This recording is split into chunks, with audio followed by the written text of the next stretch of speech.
Nay, may sorpresa po ako sa inyo. Talaga ba? Ano yun? Siya nga muna, maupo muna tayo. Tada! Nanalo po ako sa isang painting contest. Talaga ba? Wow! Ang galing-galing nga.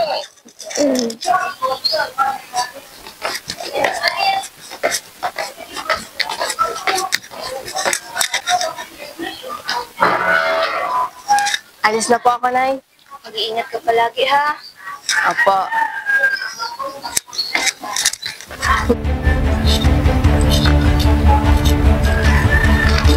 Hey, ano nangyari sa mama mo? Ha? Bakit? May nangyari ba?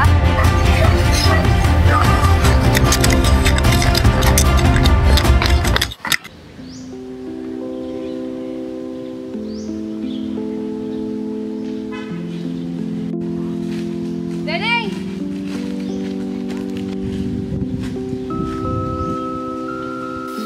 Galing! Ba't kinaiyak? Para ka namang namatayan. Princess, wala na si Mama.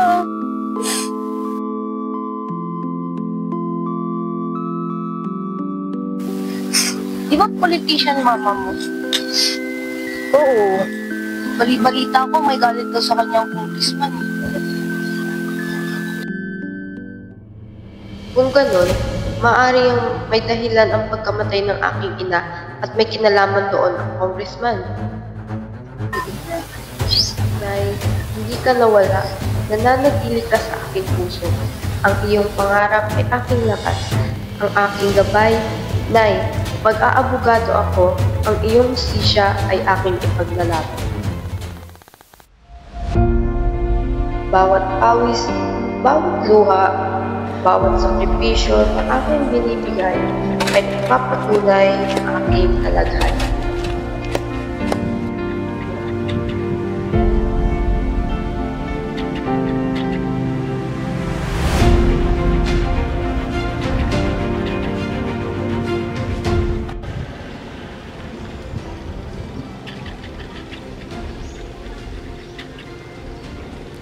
Neneng!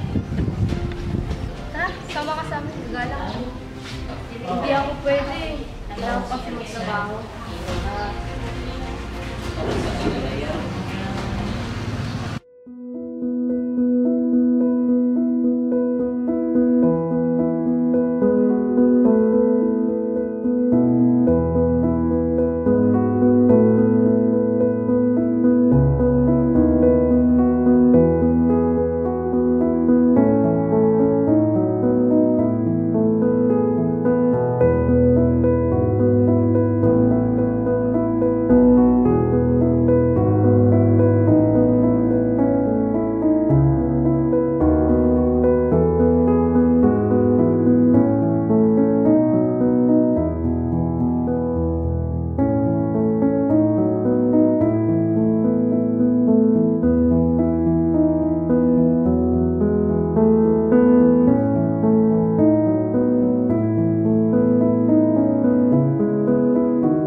Pagpapatuloy ko ang iyong lakad hindi lamang para sa hustisya at katotohanan, kundi para sa isang bansang mas matatag, mas maunlad.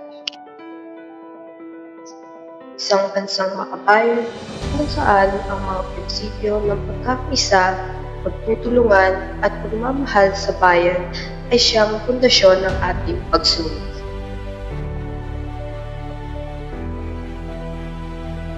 Iyong sakripisyo ang nagiging inspirasyon upang makamit natin ang isang Pilipinas na tunay na malaya, makatarungan, maunlad para sa lahat.